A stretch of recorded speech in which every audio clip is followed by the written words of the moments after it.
오겠습니다. 잘 오셨습니다. 승리하셨습니다. 잘 되실 겁니다. 건강하실 겁니다. 자, 우리 하나님께 다시 한번 영광의 박수 돌리겠습니다. 자, 참 한 해가 빨리 간 것 같아요. 이제 오늘 신명기 84강째 모세의 축복, 이제 오늘 오전 예배, 오후 예배 드리면 이제 모세의 축복 얘기도 끝나고 신명기도 뭐 이제 거의 다 끝나갑니다. 1년이 금방 가는 것 같아요. 금방. 이게 뭐 연세 드시면 60kg, 70kg 뭐 그런다더니 그런 것 같아요. 저도 이제 좀 키로수가 빨라지는 것 같아요. 그래서 보니까 하루하루가 참 빠르구나. 1년도 빨리 지나는구나. 그걸 느끼는데, 자, 오늘도 이제 마지막 2019년 마지막 주일입니다. 2019년은 두 번 다시 우리 생에서 이제 오진 않을 거예요. 제가 어젠가 보니까 어떻게 하다 보니까 뭐 여로 그 드라마 옛날에 여로 있잖아요. 여로 모르는 것처럼 가만히 있지 마시고, 여로 옛날에 그 TVB 방송할 때 여로들 보셨죠? 야, 제가 그때 그 여로 그 드라마 할 때 저 홍성 시내, 제가 시내에 사는 사람 아니었습니까? 그 조양문 바로 밑에 현대 예식장이라고 저희 아버지가 예식장을 했거든요. 그때 여로 하면 텔레비전이 있는데 홍성도 몇 가운데 없었어요. 저희 집에 아주 몇 터졌어요. 그래가지고 막 여로 시간만 되면은 막 여로 한다고 막, 저는 또 얼마나 철이 없는지 막 방송을 하고 다녔어. 홍성 시내를 뛰어다니면서 여로 시작한다 그러고 막 뛰어다니면 사람들이 막 구름대같이 몰려와서 막 그걸 보고 막 울고 짜고 난리 다녔어요. 그때 그 시청률이 역대 최대였다고 아마 그런 것 같아요. 뭐 한 40%, 50% 할 정도였으니까. 집집마다 다 여로 틀어놓고 봤으니까 아주. 그랬는데 그 시절이 진짜 엊그제 같은데 벌써 한참 전이에요. 보니까. 그렇듯이 우리 2019년 오늘 드리는 마지막 주일 예배도 사실 이제 두 번 다시 우리 생에서 오지는 않습니다. 그러나 우리와 함께 하시는 하나님은 내년에도 동일하게 변함없이 함께 하실 줄 믿습니다. 자, 그러면 모세의 축복, 이제 두 번째 시간, 이제 마지막 말씀을 갖고 또 함께 신명기 33장 12절로 오늘 29절까지입니다. 오전 오후 예배를 통해 다 보겠습니다. 어떤 말씀인가 보겠습니다. 임종을 앞둔 모세가 마지막으로 하나님과 백성 사이의 중보자로서 이스라엘의 12지파에게 축복하는 내용입니다. 이 축복은 이스라엘을 향한 모세의 간절한 소망을 피력한 기도인 동시에 이스라엘을 향한 하나님의 구속 계획을 보여주는 예언입니다. 1절에서 4절은 서론으로 선포하는 축복의 내용이 근원이 하나님이심을 밝히고 있습니다. 5절에서 25절은 12지파에게 구체적인 축복이 주어지고 있습니다. 이들 각 지파에게 주어진 축복의 내용은 온전하진 못합니다. 각 지파마다 다르기도 합니다. 즉 이들 12지파가 함께 단합해야만 온전한 나라를 이룰 수 있다는 교훈입니다. 그러니까 12지파가 다 그 예언이 달라요. 다르고 또 완벽한 지파가 없어요. 그런데 신기하게 부족한데 12지파가 하나가 되니까 하나님의 축복이 임하더라는 거예요. 그러니까 우리도 마찬가지예요. 다 우리가 부족한 부분이 다 있어요. 있는데 그거를 이렇게 우리가 되돌아보니까 올해도 함께 했기 때문에 하나님이 역사하시더라는 거예요. 응? 그렇듯이 우리가 내년에도 우리가 다 부족하지만 함께 가서 하나님의 역사가 일어나기를 축원합니다. 교회도 한 사람 한 사람 지체가 되고 이 지체들이 하나로 뭉칠 때 온전한 교회를 형성할 수 있는 것과 동일한 이치라고 하겠습니다. 12절 베냐민에 대하여는 일렀으되 여호와의 사랑을 입은 자는 그 곁에 안전히 거하리로다. 여호와께서 그를 날이 맞도록 보호하시고 그로 자기 어깨 사이에 처하게 하시리로다. 야곱이 노년에 얻은 아들로 베냐민을 특별히 사랑했습니다. 모세도 이런 베냐민 지파를 여호와의 사랑을 입도록 축복하고 있습니다. 베냐민은 지존자 하나님의 곁을 피난처로 삼아 안전하게 된다는 축복입니다. 자기 어깨 사이에 처하게 하시리로다. 어깨 사이는 등 위에 혹은 목 위에라는 해석이 될 수 있는데 아버지가 아기를 목마 태운 모양 혹은 독수리가 자기 새끼를 등에 태운 것과 같은 자세를 묘사하고 있습니다. 예, 이제 베냐민에 대한 얘기가 나오는데 여러분들 그 나눠드린 그 프린트물의 맨 뒤에 보면 지도도 있긴 있지만 그래도 한번 베냐민 집 한번 그 지도 한번 띄워보세요. 자, 이제 영상으로 한번 띄워보고 요 화면이 이제 다음 주부터는 요거를 없애고 대형 TV로 갖다 놓을 거예요. 그래서 저 다이는 이제 갖다 놨는데 TV가 많이 싸졌더라고. 그래서 이제는 오늘까지만 흩뿌이한 거로 보이는 거고요. 이제 다음 주부터는 아주 깨끗한 화면으로 이 정도 크기 TV를 하나 이번에 구입을 했어요. 그래서 그거로 이제 다음 주부터는 깨끗하게 예배를 드릴 수 있습니다. 그 화면 띄워보세요. 요것도 이제 새해부터는 화면이 바뀌는 거예요. 깨끗하게. 자, 아직 준비 안 됐어요? 그러면은 그냥 준비해서 띄우는 대로 한번 됐어요? 그거 띄워보세요.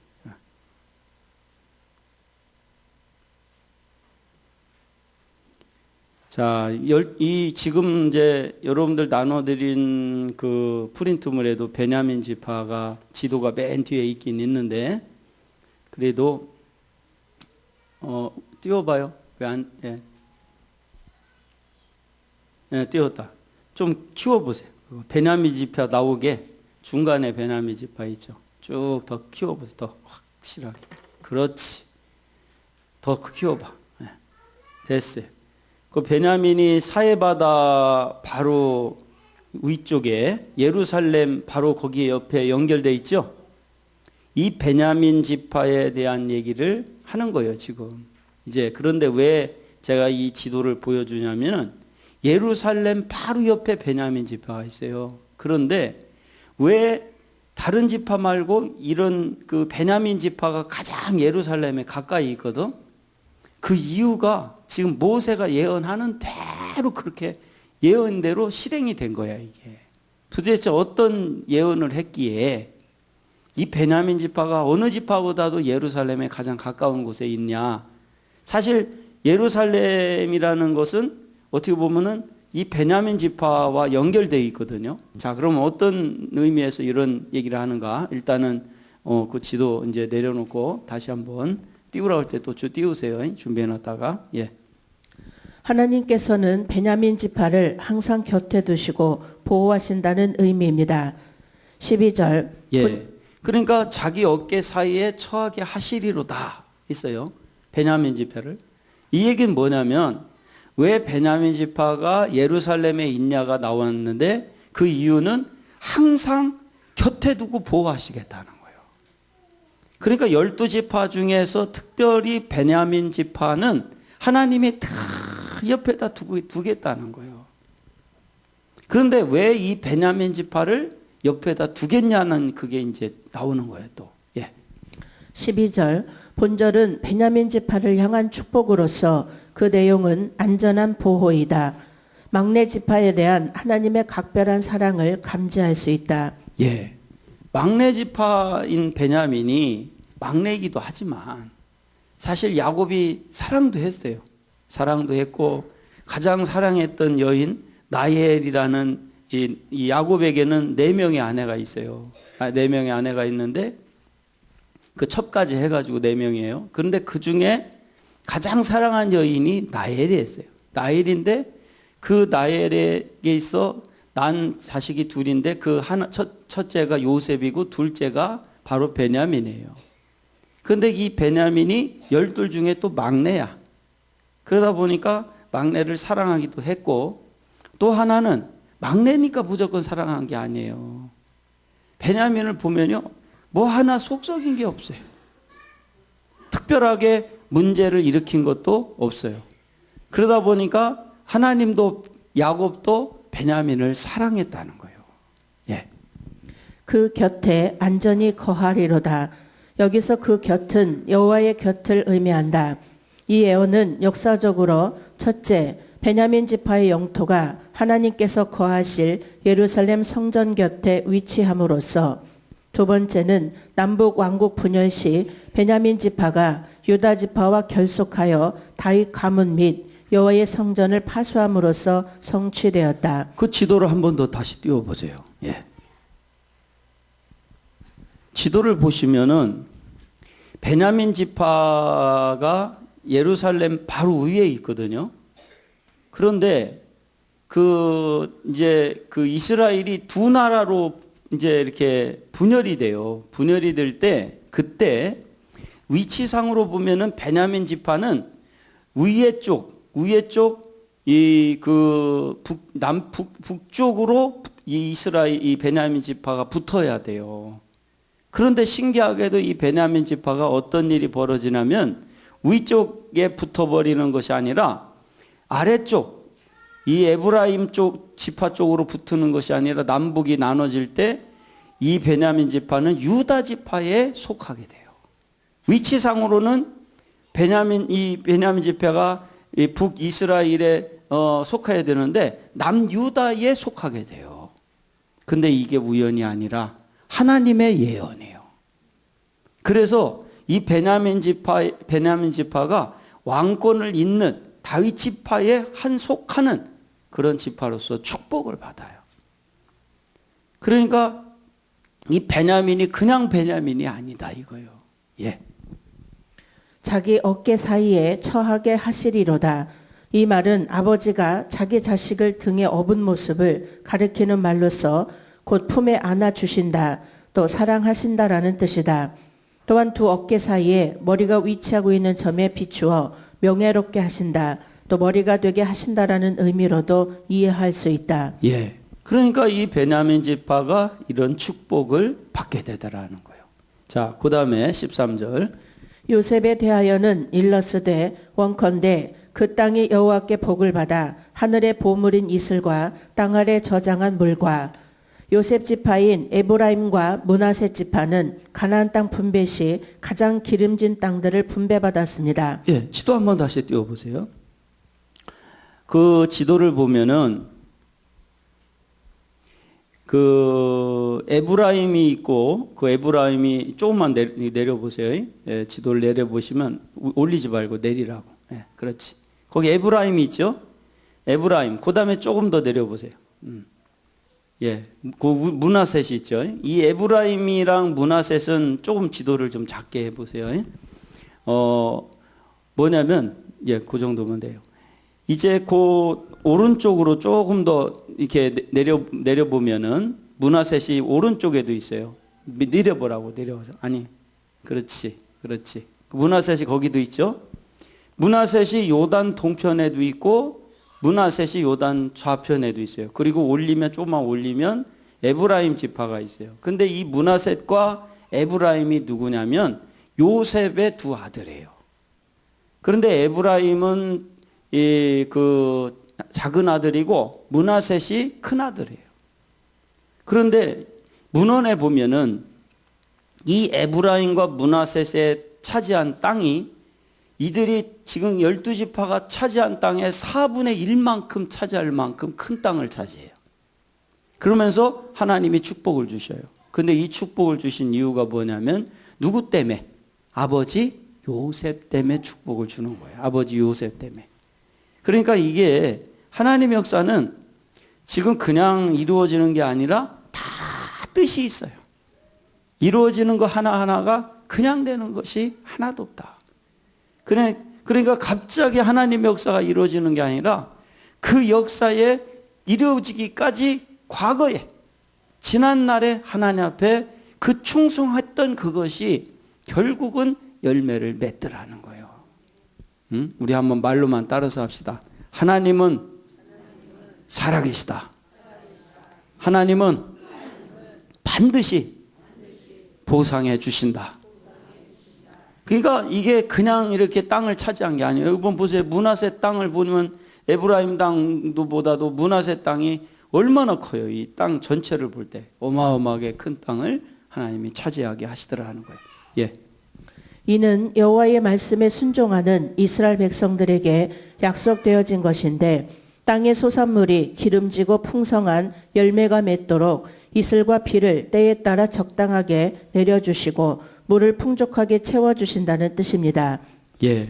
그러니까 이렇게 순종하는 자에게 적당한 때에 이슬과 비를 내리듯이 그들에게 풍족하게 채워주신다는 거예요. 그러니까 우리가 지난 올해 2019년 한 해를 돌아보자는 거예요. 응? 하나님이 얼마나 축복을 주셨나. 이제 내 다음 달부터 이제 본격적으로 하나님이 또 이제 이런 저런 일들을 열어 가실 텐데, 이제 보면은 올해도 하나님 하신 거 보면 참 기가 막히잖아요. 정말 우리가 상상할 수도 없는 그 감사한 일들이 많았잖아요. 할렐루야. 이제 내년에도 우리가 순종만 하면, 예? 늦은 비와 이른 비 또 이슬 같은 이런 것들을 내리시사 우리의 삶을 풍족하게 하실 줄 믿습니다. 예. 13절 요셉에 대하여는 여기서 말하는 요셉이란 요셉의 두 후손인 에브라임 지파와 므낫세 지파를 가리킨다. 그 땅이 여호와께 복을 받아 가나안 정복 후 에브라임과 므낫세 지파가 차지한 땅은 요단 서편의 아주 기름진 땅들이었다. 특히 그들이 기업으로 할당받은 땅은 가나안 전 영토의 4분의 1에 해당할 정도로 광활하였다. 하늘의 보물인 이슬과 물, 야곱도 이미 축복하였듯이 농경 생활에 있어서 없어서는 안 될 물에 대한 축복이다. 한편 본절 이하에 계속 나오는 보물이란 단어의 히브리어 메게드는 매우 가치 있는 것을 의미한다. 14절 태양이 결실케 하는 보물과 태음이 자라게 하는 보물과 이는 식물의 결실이 태양과 달에 의해 크게 좌우됨을 표현한 것으로 하나님의 조화로운 창조와 섭리를 나타내고 있습니다. 14절 태양이 태음이 자라게 하는 보물, 태양열과 달빛에 의해 풍성한 결실을 맺는 각종 땅의 소산물을 가리킨다. 15절 옛 산의 상품들과 영원한 작은 산의 보물과 옛산과 영원한은 산의 변함없는 특징을 표현한 것으로 요셉 지파가 거주할 땅을 은유적으로 표현하고 있습니다. 산의 보물은 요셉 지파가 거주하면서 경작하는 산의 특산물이나 곡식 또는 그 산을 덮고 있는 수풀입니다. 높은 산에서는 주로 포도나무나 감람나무 등의 유실수가 잘 되고 구릉지에서는 목초나 밀 재배 등의 수확이 좋다고 알려져 있습니다. 예, 저번에 여리고가 아니라 전에 성주순례를 갔을 때 이렇게 그 능선을 딱 구릉진 능선을 이제 오는데 이 출애굽 여정을 통해서 이렇게 쭉 요르단 쪽에서 넘어오는데요. 보니까 와, 밀밭이 그때 가신 분들 봤죠? 끝도 한도 없는 밀밭이 있는 거야. 엄청난 밀밭. 그러니까 이렇게 구릉지에는 목초나 그래서 거기에 양들을 많이 키우고 이제 밀 같은 걸 재배하고 그다음에 산지에는 포도나무, 감나무 이런 것들을 통해서 또 농사를 짓더라는 거예요. 그런데 이런 것들이 지금 요셉의 아들들 에브라임과 므낫세에게 이런 역사가 일어나더라는 거예요. 예. 15절 옛산의 상품물 여기서 옛산이란 에브라임 산지로 대표되는 요셉 지파의 영토를 가리킨다. 그리고 상품물이란 그곳의 특산물을 가리킨다. 에브라임 산지에서 옛날부터 밀과 포도가 많이 생산되었다. 모세의 노래 가운데 나오는 지극히 아름다운 밀, 포도즙의 붉은 술이란 바로 이러한 것들을 가리키는 듯하다. 영원한 작은 산의 보물, 영원한 작은 산이란 야곱의 축복 중에서 인용한 말로 곧 요셉 지파가 거주할 낮은 지대의 영토를 가리킨다. 그리고 그 산의 보물 역시 바로 그 땅의 특산물을 의미한다. 예, 그러니까 이렇게 요셉이 이 12명의 아들 중에 요셉이 사실은 장자는 아니었지만 그가 그 가정을 살리잖아요. 그리고 이 애굽이라는 땅을 살리잖아요. 그 가뭄 속에서. 그러므로 인해서 영적으로 장자가 되더라는 거예요. 그러면 이것은 뭘 말하냐? 그처럼 하나님의 나라에서는 장자가 누가 장자냐? 내가 장자니까 하는 사람이 장자가 아니라 그러니까 온 가족을 섬기는 자가 장자가 되는 거예요. 그 요셉 때문에 다 살잖아요. 그것이 영적인 장자다. 그러니까 우리도 이렇게 하나님 나라를 위해서 요셉과 같은 장자로서의 축복을 받고 섬기는 자가 되기를 축원합니다. 예.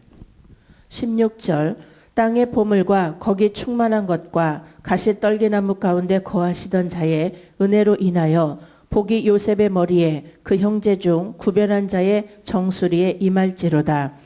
모세는 호렙산 기슭 가시떨기나무에 타는 불로 현현하신 하나님을 생각했습니다. 이것은 아브라함과 이삭과 야곱의 하나님으로 공표하시고 모세로 하여금 출애굽의 역사를 시작하게 하셨으며 또한 무엇보다 모세가 선 땅을 거룩히 구별하셨던 하나님이 땅의 보물과 거기에 충만한 것을 주신 분임을 거듭 강조하고 있습니다. 요셉 지파에게 내려지는 땅의 복은 반드시 하나님의 은혜임을 깨닫게 하려는 것입니다. 그 형제 중 구별한 자는 특별히 야곱의 가족들을 구원하시기 위해 애굽 땅에 총리로 미리 예비해 놓으셨던 요셉을 연상한 표현입니다. 그리고 그 후에도 요셉 지파는 물질적인 면에서 군사적인 면에서 막강하여 다른 지파들보다 뛰어나게 구별되었습니다. 정수리에 임할지로다. 이는 축복할 때 아버지가 아들의 정수리에 손을 얹는 모습에서 연상한 표현입니다. 하나도 빠짐없이 축복한 그대로 복이 임하라는 뜻입니다. 예. 그런데 이 물질적인 면만이 축복이 아니라 이 요셉의 자녀들에게는 군사적인 면에서도 막강한 역사가 일어나더라는 거예요.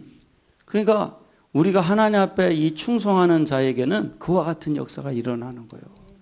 그 전에 우리 장모님이 그런 꿈을 꿨대요. 꿈을 꾸니까 이 광식교회에 물이 막 닥치는데 사방서 막 물이 막 몰려오더라는 거예요. 그러면서 그 꿈을 꾸고 났는데 그렇게 좋더라는 거예요. 자, 여러분 우리가요 내년에는 이 물이 우리에게 축복의 물이 사방서 밀어붙이게 되는 이 요셉과 같은 축복이 임할 수 있도록 올해도 우리 마무리 잘 짓고 내년에 충성합시다. 순종하고 충성하면 그 복이 임하는 거예요. 사방서 막 물이 막 그냥 우리 광식교를 향해 쏟아져 오더라는 거예요. 그 꿈을 꾸셨대. 그러니까 여러분 요셉도 우리도 충성하면 되는 거예요. 예. 16절 가시떨기나무 가운데 거하시던 자 40년 전 호렙산 가시떨기나무의 불꽃 가운데서 모세에게 나타나셨던 여호와 하나님을 가리킨다. 모세는 여기서 요셉 지파에게 임할 모든 축복은 바로 그 여호와 하나님의 은혜로 말미암은 것임을 강조하고 있다. 은혜, 원뜻은 즐거움, 기쁨이다. 여기서는 하나님의 기쁘신 뜻을 의미한다. 머리에 정수리에 임할지로다. 당시 아버지가 아들을 축복할 때 아들의 머리에 손을 얹던 관습을 회상시켜준다. 이는 곧 하나님께서 요셉 지파의 아버지로서 그들을 풍성히 축복하실 것을 의미한다. 그 형제 중 구별한 자, 야곱의 축복에 나오는 그 형제 중 뛰어난 자와 같은 말이다. 과거 요셉이 형제들과 떨어져 애굽으로 끌려간 탓에 오히려 그 가족들을 구할 수 있었던 점과 장차 요셉 지파가 받을 축복이 다른 지파들보다 특별히 구별되게 뛰어날 것임을 의미한다. 예. 그러니까 이제 다른 지파보다도 요셉 지파의 요셉의 자녀들에 대한 축복은요, 이 양이 많아요. 축복의 양이 많아요. 다른 데는 잠깐 짚고 넘어가는데 이 요셉은 그렇지가 않아요. 그러니까 왜 이렇게 축복을 받느냐면 그 아버지가 요셉이라는 그 아버지가 그렇게 하나님 앞에 충성을 했다는 거예요. 응? 그러니까 그 복이 자녀들에게 다 내려가는 거예요. 우리 충성합시다. 그래서 요셉이 받았던 그 축복 우리도 받게 되기를 축원합니다. 예. 17절 그는 첫 수송아지 같이 우염이 있으니 그 뿔이 들소의 뿔 같도다. 이것으로 열방을 받아 땅끝까지 이르르니 곧 에브라임의 만만이요 므낫셋의 천천이리로다. 첫 수송아지 요셉이 루벤으로부터 장자권을 양도받았음을 암시합니다. 황소의 위엄은 제왕의 위엄을 비유한 것으로 요셉 지파가 이스라엘을 영도할 것임을 상징합니다. 역사적으로 에브라임은 다른 아들들 가운데 가장 강성하였습니다. 에브라임 지파에서 여호수아를 비롯해 이스라엘의 많은 왕들이 배출되었으며 드보라, 기드온, 입다, 야일 등의 사사가 므낫셋 지파에 속한 사람들입니다. 그 뿔이 들소의 뿔 같도다. 들소는 힘과 용맹을 겸비했을 뿐 아니라 결코 굴하지 않는 고집도 있습니다. 그리고 들소의 뿔은 바로 요셉 지파의 힘과 용맹과 저돌적인 고집의 상징이라고 볼 수 있습니다. 에브라임의 만만이요 므낫셋의 천천, 요셉의 장자인 므낫셋보다 차자인 에브라임의 힘이 더 승할 것이라는 것은 야곱이 그들에게 축복한 내용과도 일치하고 있습니다. 예. 그러니까 그 아브라함이 그 야곱이 에브라임과 므낫셋을 축복할 때 본래 장자는 므낫셋이잖아요. 그런데 손을 엇갈려 가지고 이렇게 엇갈려서 차자에게 오른손을 얹고 장자에게 왼손을 얹었잖아요. 그래서 축복을 하잖아요. 그런데 그 축복한 것이 그대로 나타나더라 이거예요. 그래서 차자인 에브라임은 만만이요. 므낫셋은 천천이라는 축복을 받게 되더라는 거예요. 예. 즉 영적인 장자는 위와 같은 축복이 있으며 하나님 나라의 계보는 영적인 장자의 계보입니다. 그래서 영적인 계보의 장자로서 자격을 갖추기 위해서는 영적인 장자의 순종이 있어야 된다. 예. 그러니까 왜 요셉이 이 장자의 축복을 본래 루벤이 장자인데 이렇게 장자의 축복을 받을 수 있었냐면 요셉이 장자의 장자의 축복을 받을 수 있는 순종을 했다는 거예요. 끝까지 그 애굽으로 팔려갔을지라도 그곳에서 끝까지 하나님 말씀대로 순종했다는 거예요. 예. 17절 첫 수송아지 힘과 위엄을 지닌 장자를 상징한다. 요셉은 근친상간죄로 인해 박탈된 르우벤의 장자권을 실제적으로 이어받았었다. 즉 그는 자신의 꿈대로 훗날 애굽의 총리가 됨으로써 명실공히 야곱 가문의 장자가 되었었다. 그 뿔이 들소의 뿔 같도다. 여기서 뿔은 힘을 상징한다. 따라서 요셉 지파는 겁과 두려움을 모르는 강하고 용맹스러운 지파가 되리라는 뜻이다. 실제 이스라엘 역사상 여호수아를 비롯하여 여사사인 드보라, 기드온 등 그 기세를 이방에 떨친 뿔 달린 들소 같은 용사들이 요셉 지파에서 많이 나왔다. 에브라임의 만만, 므낫셋의 천천, 요셉 지파의 번영과 영예에 대한 축복이다. 그런데 장자인 므낫셋보다 차자인 에브라임을 더 앞세워 축복하고 있는 것은 야곱의 축복과 같다. 자, 이제 그 이스라엘 12지파의 야곱의 아들들에 대한 얘기가 나오는데 요거는 그냥 눈으로만 여러분 보세요. 이따금 제가 한번 다시 또 설명을 할 거니까요. 그 다음에 요 지도를 갖고 설명할 때 한 번 더 해야 돼요. 그러면 이제 18절로 껑충 띕니다.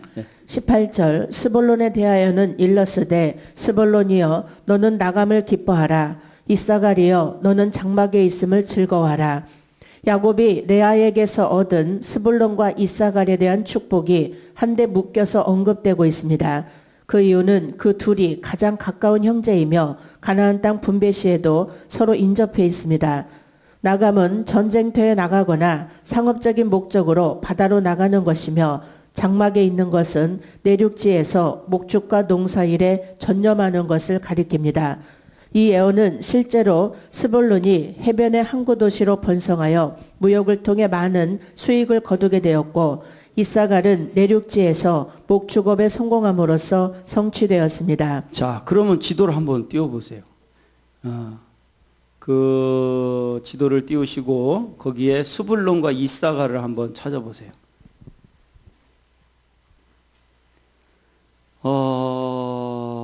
어디냐? 이사갈. 이사갈은 그 갈릴리 호수 옆에 있죠? 이사갈 보이죠? 아래쪽에. 지도 보이나요? 예, 요 이사갈이 그 갈릴리 호수 바로 밑에, 그 다음에 스불론은 이사갈 바로 위에 있죠. 그래서 요 두 이제 지파가 하나님 앞에 축복을 받는데, 이 축복을 받는데 그냥 받는 게 아니라 이 지형대로 축복을 받더라는 거예요. 자, 그러면 계속 봅시다. 18절 스불론이여 이사갈이여 모세가 이처럼 스불론 지파와 이사갈 지파를 함께 축복하고 있는 까닭은 아마 다음과 같을 것이다. 첫째, 두 지파가 한 어머니인 레아에게서 비롯되었고, 두 번째, 또한 앞으로 들어갈 가나안 땅에서도 서로 인접한 지역에 거할 것이기 때문인 것 같다. 너는 나감을 기뻐하라. 너는 장막에 있음을 즐거워하라. 혹자는 이를 노동과 휴식을 의미하는 두 개념으로 이해하기도 한다. 그러나 이 예언은 어디까지나 야곱의 예언과 관련하여 생각해야 한다. 그리할 때 여기서 나감은 바다로 나가는 것, 즉 무역 활동을 의미하고 장막에 있음은 평온한 생활을 누리는 것을 의미한다. 이 예언은 후일 스불론 지파가 해변까지 그들의 영역을 넓혀 해로를 개척함으로써, 그리고 이사갈 지파는 조용한 농경 생활을 영위하는 지파가 됨으로써 온전히 성취되었다. 예, 그 지도를 한번 다시 띄워보시면, 예, 이 스불론이 이 나중에는 이 뭡니까? 여기 옆에 왼쪽이 대해라고 나왔는데 거기는 바다를 말하는 거예요. 그 스불론이 그 악고라는 데까지 이어서 쭉 이제 진출해서 어떤 일이 벌어지냐면 해양업을 개척하게 되는 거예요. 그래서 스불론은 나간다 이렇게 표현을 한 거예요.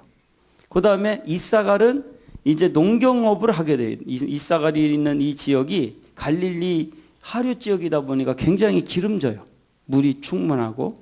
그래서 농경을 통해서 이들이 돌아다니지 않고 이제 농사를 짓는다 그래서 휴식을 의미하는 거예요. 그렇게 해서 이 두 지파가 하나님 앞에 축복을 받게 되더라는 거예요. 그러니까 그대로 예언대로 이루어지는 거죠. 예. 19절 그들이 열국 백성을 불러 산에 이르게 하고 거기서 의로운 제사를 드릴 것이며 바다의 풍부한 것 모래의 감추인 보배를 흡수하리로다. 스불론이 외국과의 교역을 통해 이방인들에게 복음을 전할 것임을 암시합니다. 산은 여호와의 성소가 있는 시온산을 상징하여 이방인들이 여호와의 말씀을 듣기 위해 모이는 것을 암시합니다. 스불론과 이사갈은 많은 이방인들의 왕래로 혼혈 백성이라는 멸시를 당하기도 했지만 한편으로는 이방 지역에 복음의 빛을 비추게 하는 통로가 되어 신약시대에 그리스도와 사도들에 의한 복음 전파에도 큰 역할을 담당했습니다. 의로운 제사, 이는 하나님이 기뻐하실 만한 제사를 가리킵니다. 모든 족속들이 그리스도 안에 경배하리라는 메시아적 사상을 담고 있습니다. 모래에 감추인 보배, 이는 바다에서 풍부하게 얻을 수 있는 산물, 즉 각종 물고기나 조개 등을 가리키며 해상 무역을 통한 막대한 수입도 암시합니다. 예. 그러니까 이제 그 스불론 같은 경우는 아까도 말했듯이 해변 가까이 있다 보니까 이제 그 해상업을, 해상 무역을 통해서 엄청난 축복을 받게 되더라는 거예요. 그리고 이사갈은 농사를 통해서 하나님 복을 주시더라는 거예요. 그러니까 그런데 이런 것들이 다 지금 누가 예언한 대로 되는 거예요. 모세가 예언한 대로 그 축복한 대로 되더라는 거예요. 그러니까 모세도 그냥 본 게 아니에요. 그걸 이루어지는 것을 다 보고 있는 거예요. 앞으로 되어질 일들을 다 보고 있었던 거죠. 예. 19절 산에 이르게 하고 의로운 제사를 드릴 것이며 혹자는 여기서의 산을 스불론과 이사갈의 경계에 위치한 다볼산을 가리키는 것으로 보기도 한다. 그러나 의로운 제사와 관련해 볼 때 여기서의 산은 예루살렘 성전이 있는 주의 기업의 산, 즉 가나안 땅을 가리키는 것으로 보아야 한다. 따라서 본절은 이 두 지파가 자신들뿐만 아니라 다른 사람들까지 불러 모아 성소에서 신실한 마음으로 하나님을 예배할 것이라는 종교적 열심에 관한 예언으로 볼 수 있다. 모래에 감추인 보배, 해변가 모래 속에서 얻을 수 있는 각종 귀한 물산이다. 혹은 해상무역으로 인한 번영을 의미하는 듯하다. 예, 실제로 이제 나중에 스불론 지파와 이사갈 지파가 이사갈 지파에서 그 예수님의 복음을 증거하는 자들이 많이 나와요. 그래서 사방으로 전도하고 선교하는 일들이 실질적으로 일어납니다. 예. 20절 갓에 대하여는 일렀으되 갓을 광대케 하시는 자에게 찬송을 부를지어다. 갓이 암사자같이 엎드리고 팔과 정수리를 찢는도다. 예, 그러면 갓지파가 어디 있나 한번 봅시다. 갓지파는요, 그 요단 동편에 있어요. 갓지파가. 한번 지도 한번 띄워보세요. 갓지파. 예. 보면은 갓지파. 아니, 좀 밑으로 더, 그렇지. 더 내려, 그렇지. 올려서. 예. 그 갓지파 있죠. 여기 암몬 옆에 갓이라고 써 있죠? 예. 이 갓지파에 대한 얘기가 나오는 거예요. 예. 한번 봅시다. 어떤 얘기인가? 예. 갓에 대한 모세의 축복은 용맹성과 호전성에 관한 것입니다. 그리고 역사적으로 갓 지파에게서 용사들이 많이 배출되었습니다. 갓을 광대케 하시는 자는 갓은 전쟁으로 광활한 영토를 획득하였습니다. 루벤과 문에서 반지파와 더불어 요단 동편에 기름진 광활한 땅을 소유했습니다. 그런데 좀 아쉬운 게 하나 있어요. 뭐냐면 그 지도를 한번 다시 띄워보시면 지도를 이제 넓게 한번 띄워보세요. 전체적으로 다 나오게 보시면 이렇게 그 요단강을 중심으로 맨 위에 므낫셋이 있고 그 다음에 중간에 갓이 있고 아래 루벤이 있어요. 그런데 이 므낫셋과 갓과 이 루벤은 하나님이 허락한 땅에 있는 것이 아니에요. 요단 동평은 하나님이 허락한 땅이 아니에요. 본래는 어디가 허락한 땅이냐면 이 경계를 중심으로 좌측에 있는 땅, 요르단 말고 좌측에 있는 땅만이 이게 뭐냐면 하나님이 허락한 땅이에요. 그래서 결국은 이 갓이 그렇게 용맹했어도 갓 지파의 땅과 루벤 지파의 땅과 므낫셋의 땅은요 싹 사라져요. 지금은 요단 좌측에 유단 서편에 있는 땅만 이스라엘 땅으로 남아 있어요. 그러면 이것은 뭘 말하냐면 그런데 이 갓 지파가 용맹했고 루벤도 용맹했고 므낫셋도 용맹했는데 이들이 서둘러서 이 요단 동편에 있는 모압 땅을 자기들이 보니까 좋거든. 그러니까 그 땅을 달라고 해버린 거예요. 그런데 이 나중에 이게 얼마나 외세 침략을 많이 당하는지 몰라요. 하나님 허락한 땅이 아니다 보니까. 그래서 우리는 눈에 보이는 좋은 땅을 차지하지 말고 하나님이 허락할 때까지 기다려야 돼. 하나님이 약속한 땅에만 우리가 들어가서 차지하기를 축원합니다. 예, 이 갓지파가 참 아까워요. 보면. 예.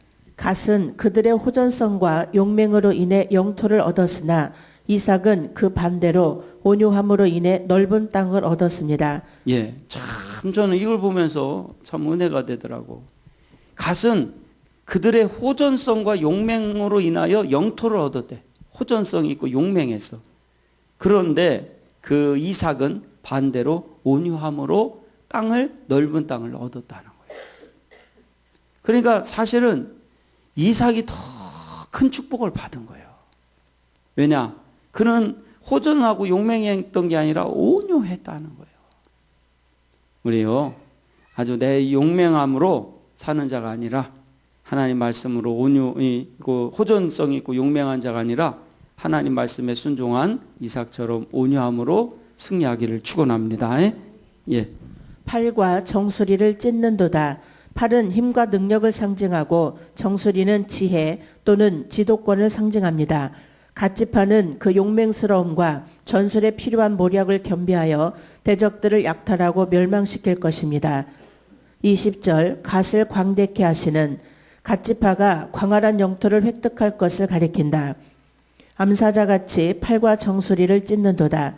여기서 팔은 힘을, 정수리는 지혜를 상징한다. 따라서 이 말은 갓지파가 매우 용맹스러워서 대적들의 힘과 모략을 능히 격파하리라는 예언이다. 21절 그가 자기를 위하여 먼저 기업을 택하였으니 곧 법, 세운 자의 분깃으로 예비된 것이로다. 그가 백성의 두령들과 함께 와서 여호와의 공의와 이스라엘과 세우신 법도를 행하도다. 갓지파가 다른 두 지파인 루벤과 므낫세 반지파와 더불어 가나안 동편 땅을 기업으로 요구해 그곳에 먼저 거주한 사실을 가리킵니다.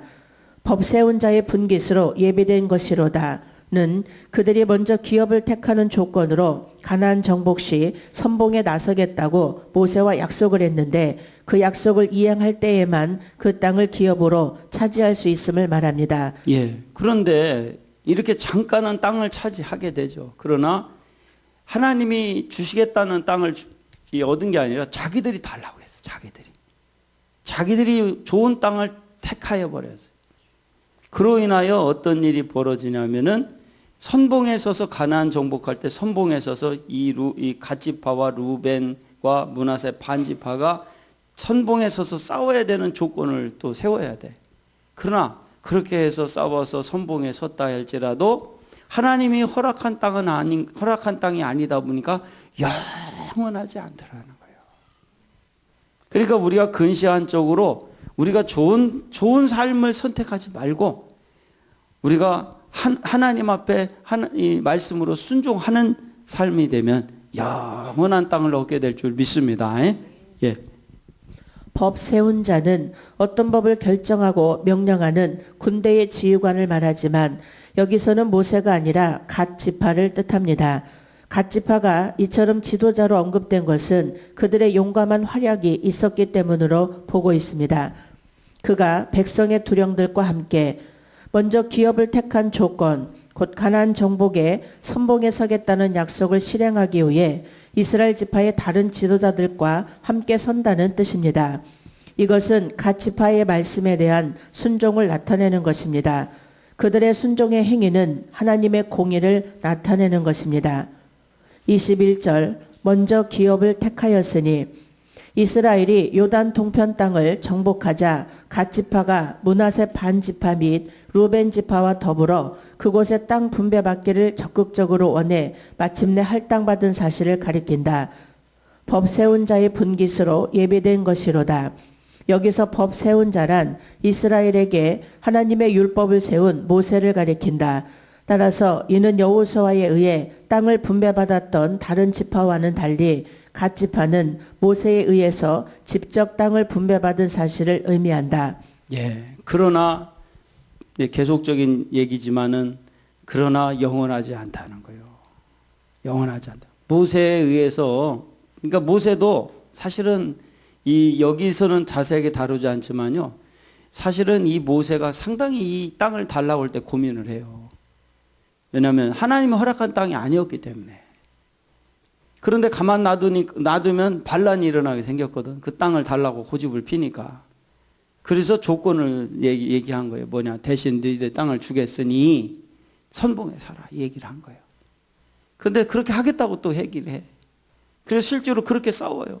싸워서 아주 굉장히 큰 성과를 거두는 것도 사실이야. 그러나 그랬다 할지라도 하나님이 허락한 땅은 아닌 것은 아니다. 결국은 이 땅을 다 뺏기잖아요. 지금은 이 루벤 갓 지파가 가지고 있던 이 므낫세 지파가 가지고 있던 땅은요 하나도 없어요. 다 뺏겼어요.